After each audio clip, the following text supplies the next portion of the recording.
All right, what's up, everybody? We are here at Mason Motorsports in Lake Elsinore, California. We decided to stop by today before these guys head down to Baja and take a look at Andy McMillin's new all-wheel drive truck. And I thought we'd give you guys a little look at it. So let's walk in the shop here and go check it out. You can see over here they got the Team C number 6 truck, which is also going down, getting ready to go. And then over here we have the new truck, Andy McMillin's new all-wheel drive. This is Robert from Mason Motorsports here. He's going to give us a little tour of the truck today.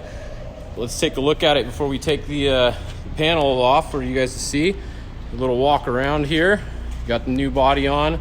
It's all cleaned up, all ready to go. We'll take a closer look at some of the cool parts of this truck in a minute here. Just give you guys a little look around at the new number 31. This will be its first race. It's got about 800 test miles on it so far. So let's see. Maybe we can have these guys pull the hood off, and then we can take a look underneath it. Show you guys some of the all-wheel drive parts that are unique to this build here. If you guys have any questions today, go ahead and just type them in the chat here. I'll scroll back up every once in a while and see what your questions are. If you got some good ones, we can ask these guys. That's part of what we're doing here today. This is live right now, so let me know what you guys got going. Hopefully this looks pretty good. Looks like it's coming out good here. Does this look good? Can you guys hear me okay? Let me know. This is the once again, if you just joined us, the new 31 Andy McMillin all-wheel drive Mason truck. Let's start in the front up here. Let's go check out the front. Looking at the front, you can see this is the light setup for this race. Don't really need any lights this race, hopefully. The winner won't, at least. So they do have some rigid industry lights here. And there's a lot of stuff going on up front here. The main thing that's different about this one, as you guys know, is this right here, the all-wheel drive. So what do we have, Robert? What is how does this all-wheel drive work? So it's a mid-engine configuration with a big block Chevy from Dugan's Racing Engines, coupled to a X-Track 5-speed sequential paddle shifted transmission. We designed our own front diff transfer case unit. It's all one unit. And then we have portal uprights that we had designed. I'll give you guys a look at those. If you guys don't know what portals are, he can give us a little explanation. So the portal uprights have a few different things that they do. For one, it offsets the CV joint up so that your lower arm stays at spindle center line and you can get more wheel travel. It also has reduction in the upright with gears, and by doing that you take load off the CVs and axles, and you can run a stronger ring and pinion in the front diff. Right on. So that's your guys' own custom front diff that's in there too, right? You guys built that in-house? Yeah, so we designed that in-house along with the portal uprights. Right on. So these are all billet, obviously, as you can see. Yep. Cool. So the biggest difference, like you said, you get more ground clearance, and the lower arm stays at a better angle at ride height. Yeah, you're not plowing rocks. Yeah. So that's pretty cool. That's something a little different that some of the other all-wheel drives out there don't have. Then if we come up top here, actually somebody was asking, so what is the little black box underneath the... So the black box is, this truck has tire pressure monitoring. So it is one of the antennas for the tire pressure monitoring system. So just like in a lot of your street cars nowadays, it tells you when you have a low tire. They have these on. They have that on the trucks nowadays. So when you're in the car, if you think you have a tire going down, it'll tell you, so you can change it in the pit when you're coming in, so you can save a little bit of time. So it's actually a pretty cool system. I know a lot of the new trucks have them nowadays. It's pretty cool to see it being used in off-road. What do we have for shocks on here? So we got Foxes. All Fox. It runs a 3.0 coil front and rear, and a 4.0 bypass in the front with the 4.4 in the back. Nice. Right on. We've got some air bumps added in here. You can see the upper arm is all billet also, it looks like. All right, then you got the antennas under the hood here. Pretty clean across the top there. The front light bar is all on an actuator. We just finished that up for them. Yeah, you can see some actuators on here. They're not on for this race, the light bar, but they will be on there for the 1,000. How many lights did you say this thing's going to have for the 1,000? I believe it's about 42. About 42 lights on this truck for the Baja 1000. So I think they will. I think they'll be able to see where they're going pretty good. What do we got up here? What are these little things right here? So that is the brake reservoirs and just the caps to be able to fill Cool. the reservoirs. Those caps aren't going to fall off, it doesn't look like. No. Better than a little rubber cap like the old days.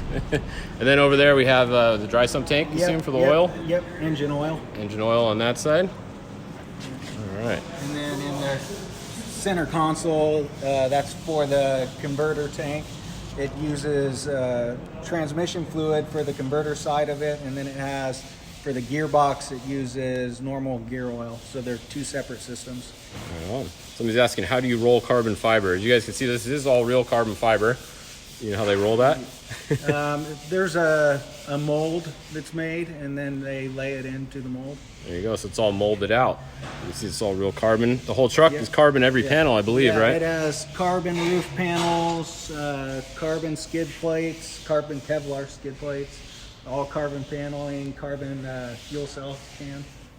Nice. All right, so what do the buttons do this? How does this transmission work? So the transmission is paddle shifted. There's the paddles here on the steering wheel. It uses an air pump and a pneumatic actuator to shift it. And it's all controlled through the Motec system. Right on. It looks like you guys added a little fun handle here. Yep, he just put in a handbrake. Little cutting brake, turning brake. Cool. And then what is the, looks like it has a Safecraft fire system in it. Yep. Somebody's asking, do you know how big it is? Or what size roll? That is the... Probably one of the bigger ones they have, huh? Yeah. Right on. And then it looks like we have the Cobra seats here. Impact belts. Got Hostile door bags. Hostile Dan, he makes some of the nicest door bags. I like that he even puts the impact picture on it so you know where the impact is in the bag. That's pretty cool. And then up top here, this is what a lot of the guys are running these now. What are these things here? What's this carbon fiber box? It's an air conditioning system to run cool air through your helmet rather than just a standard pumper that blows ambient temperature. So we got AC in the trucks now. That makes a big difference, especially in the longer races when you can keep your head cool. That's always a plus. You can see moving down here, moving to the back. So what do we have here? What are these thin reservoirs here? So these are shock coolers for the Fox bypasses. It runs through a tube, one of the bypass tubes, so it's constantly pumping fluid through the cooler. Right on. Then they have the exhaust coming straight out here. It's not the fuel filler. You don't want to put the fuel in there. That would be bad. Then on the back, we've got fans. Those radiator fans, or what do we got? Yep, that's the radiator and an oil cooler. It's divided. The bottom part of it is for oil, and then the top part's for coolant. Perfect. Then we have more carbon fiber back here. Looks like carbon fiber fuel cell. All carbon. Now this is something new here. What's this? What's on the fuel fillers here? What are these things? So they just added these. It's just to keep dirt out of here, so when you stab it, you don't cut a seal or anything. That's pretty cool. That's a new, brand new product here. It looks like I've never seen that before. It keeps them clean. It sucks in there and keeps all the dirt out. Pretty good idea. And then it's got it on both sides. So do you guys fill the truck from both sides at the same time, or do you just need one, or how's that work? You can fill it. Some teams have filled it from both sides at the same time. I believe to fill it about 90 gallons, it was about 15 seconds. 15 seconds for 90 gallons. That's pretty fast there. It's a little faster than your pump at the gas station. So then on the back up top here, it looks like that the fuel pumps or fuel filters. So the fuel pumps are flange mount into the tank, and then these are the fuel filters and check valves. And over here we got the antenna. That's a regular radio antenna. Then you have the MSAT up there on the roof. For those of you guys that don't know, the MSAT, a lot of people use it now. It's pretty much a radio that works wherever you are in the world. you can just talk on it during the middle of the race, and you can talk to somebody back in California or Nevada or wherever you are from the middle of Baja. So it's pretty cool. A lot of the teams have gone to that. Let's see if we can look under the back here and check out the trailing arms and such. So obviously, since it's a mid-engine and offset diff, so what do you do the offset diff for? To get it around the engine? Yes, so the motor is mid-engine. It's turned around backwards from a normal front engine design. So the transmission would be in front, then up to the diff, and then from the diff T-case unit, it has to get around the engine to get to the back. So they offset the diff to the side to be able to get around the motor. So it probably takes a little bit of getting used to. Instead of having the, usually in a truck, your drivetrain is straight down the middle and you want to put the rocks exactly where that diff is sitting. So once you drive one of these, you got to put the rocks back in the middle or on the right side, not the left side. So what kind of mileage does this get, fuel mileage? They get, a truck like this gets about 2.2 to 2.3 miles to the gallon. There you go, about 2 miles a gallon is what this truck is getting. All right, let's look, and maybe we can see the trailing arms from up here on the side. These are pretty cool too. There we go. So what are the trailing arms made out of here? How are these designed? So these, it's a billet designs, 70-75 aluminum. Behind these panels, it's all pocketed out to keep it light, and then the panels just keep dirt from getting in there and rocks and stuff like that. All right. So it's all one piece. Solid.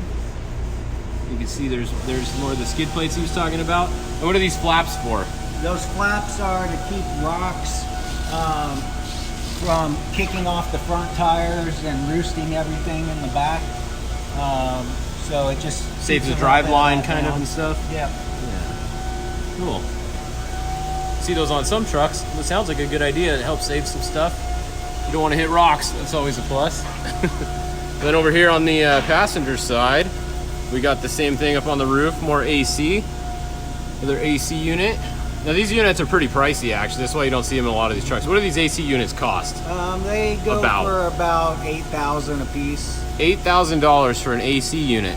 So you're not going to see those in very many classes besides trophy trucks probably, but I think if you talk to any of the trophy truck guys, they'll tell you those things are pretty priceless. So then you got it's kind of hard at the sun here. You got the radio up top on this side, as you guys can see. The radio's over here, and then you got the intercom all up top. I like it, so it's easier to keep it dry. And then you have the GPS over here. This is an HDS 12, and you got more switches here. What kind of switch system is this in here? So this is all it's all keypads and PDM system from James Lynn Motorsports. They do all the wiring and electronics for it. So James Lynn did this whole thing. Is this keypad the same thing as the other side? Yes, it's the same type of keypad. It might have different functions for different buttons. So you can actually start the truck from both sides, it looks like? Yep. That's cool. So if you have to get out for something or someone's out, you can start or stop the truck from either side. Then down there in the middle, it looks like that's mostly the light keypad. Cool. All right. So what other questions you guys got? Let me know what else here. What's the price? People want to know how much. So how much if somebody wants to come buy one of these from you guys? An all-wheel drive approximately ranges around $700,000. All right, so around 700, depending on what options you guys have on here. And then what do your two-wheel drives go for? So what's the difference? Two-wheel drives can range 500, maybe 550, somewhere around there. All right, so it's about 200 more for another two wheels to drive. So here's the front again. You guys missed it. What else do you guys want to see? These guys are getting ready to go to Baja, so we're not going to take up too much of their time, but let me know what else you guys want to see here. I can show you guys. There's those portals again if you're just joining us. That was one of the big things we were talking about. That is all custom made in-house here at Mason. Those the portal hubs here and their front diff, which is buried under there. You can't see right now. That's also a Mason in-house part. Like we said, this engine is in the back. So there's nothing up front here. There's a lot of room for the four-wheel drive stuff. A lot of the other trucks will have the engine like right here in the middle, right in front of you, but this one's actually behind you. So it's actually probably a little quieter when you're driving this, huh? Yeah. When you're in there, a little quieter. It's loud from the outside, but it's actually quieter for the driver and navigator. Yeah. Cool. The steering, okay, you guys. Oh yeah, we didn't show you guys the steering. So what's up with the steering on here? So the steering is a steering box with swing set steering. To get above, or to get the steering shaft, it comes in above the diff to the steering box, and then it has the pitman arm that's dropped with the swing set and ram assist. So it's a pretty complicated steering system you got going on here. That looks pretty cool. You got to get around the diff and everything, like you said, with the steering shaft. Let's look at the steering there for you guys. Let's see, what else you guys have? So how many Mason trucks do you guys have racing this race? So we have 4 trophy trucks. The Team C all-wheel drive truck, which you can see right there, 5th. Mike Walser has one of our 2-wheel drives. He'll be starting 6th. And then the Cantina Racing guys start 7th, and all-wheel drive that we just finished up not too long ago. And then Andy's 13th. Cool. All right. We have a few spec trucks running as well. So what, someone's asking, what spare parts and tools? I know there's tools, pretty much every tool's on here. What spare parts? You guys can see one spare part right here. That looks like a tie rod. Yeah, it doesn't carry a ton of spare parts, but belts, a tie rod, obviously. Things that can be changed rather quickly, huh? And just basic hand tools. Cool. You get into a situation. Where do they keep the tools? Under the seats? They have them all in the door bags. In door bags. Cool. You can see there's a foot pedal down there. Door bags, that's the Motec. So this tells you pretty much everything that's going on in the truck at all times. I forget what James Lynn said. You remember how many sensors are on this thing? I couldn't tell you. It's some like ridiculous number, like hundreds of sensors on this thing. He told me before. I forget what the number was. What is it? What does this rev up to? Do you know? Or like what the horsepower? It's about 7,000 RPM is the red line. And do you know what the horsepower is? It's about 1,000 horsepower. So we got about 1,000 horsepower. It's a big block, you said? It's Dugan's Racing Engines, 555 cubic inch, big block Chevy with 8-stack intake configuration. Cool. Right on. Someone's saying, how long is the drive long? How long would it take to change? Well, these guys can change a drive shaft pretty fast if they need to. Usually the drive shaft, is there a spare drive shaft on here? Yeah, so the spare drive shaft is actually on the driver's side between the fiberglass door and the carbon fiber panel. So this one's hidden actually. Yeah, it's on the back side of this. Cool, so they do have a spare drive shaft that's under there. It's literally like 8 bolts usually, I think, to change it, so they can change those pretty fast. What's the top speed this has gone up to? This truck has seen 149 miles per hour. 149 miles an hour. There you go. So someone's asking how fast it was. It has gone 149. I'd say that's pretty quick. What's the gear ratio in the rear end? And it has a reduction on it, right? Yes. Yeah. So it runs a 389 ratio in the rear. I'm not sure the exact final drive with the reduction in the transfer case. Yeah. Cool. So that actually helps save the rear end. That's how you're able to run at 389. Because I know back in the day people had to used to run like 6.0s and they were blowing them up all the time and everything. So cool. Let's see. Do we ever think that BJ or Robbie will switch to an all-wheel drive? Yes, I think so. Is that a TubeWorks rear end? Yes, it is. All right, I'm just scrolling back through your guys' comments real quick. What else were you guys asking? Let's see. Max speed, we already covered that. I think that's that. Looks like we covered all those ones so far. How much does it cost to prep and race the 1000 with full support and staff? I don't know. That's a pretty generic question. Yeah, I couldn't tell you that because I don't do all the support and staff. Yeah, we don't know on that one there, Tim, but yeah, a lot of money. 1000 is a very expensive race, especially if it's a peninsula run. So, all right, guys. Let's see what else. Underdrive. Yeah, the underdrive is in the transfer case on here. So there's not a separate underdrive. It's built into the transfer case. What's the wheel travel? Someone's asking. The front wheel travel is 24 inches and the back's about 30. All right, so 24 in the front and 30 in the back for your wheel travel. Those of you guys that are asking. All right, well, let's let these guys get to Baja. You got 2 seconds if you guys have another question to ask. Otherwise, they're ready to go. How fast does it shift gears with the paddles? So, yeah, how's the shifting work? It shifts very fast. all of the Motec controls all of the ignition cut and throttle blip, so you just hold the pedal down and you can grab the next gear with the paddle shifters. I don't know the exact milliseconds, but it's very fast. Yeah, it shifts fast. Right on. Someone's asking, what's the difference between all the four-wheel drive trucks you put out so far? So we see another four-wheel drive right here. What's any difference between these two? So these two trucks are very, very similar. That truck doesn't have a carbon fuel cell can. It doesn't have the composite skid plates or roof panels. Other than that, it's pretty much the same. It has the same transmission, same motor, same diff, all the same front suspension parts. Right on. Now, if somebody wants to order one of these, how long is the waiting list right now? So currently we have 2 all-wheel drives that we're working on. Then we have another 6100 and then 2 more all-wheel drives. The next truck would probably be by the end of next year.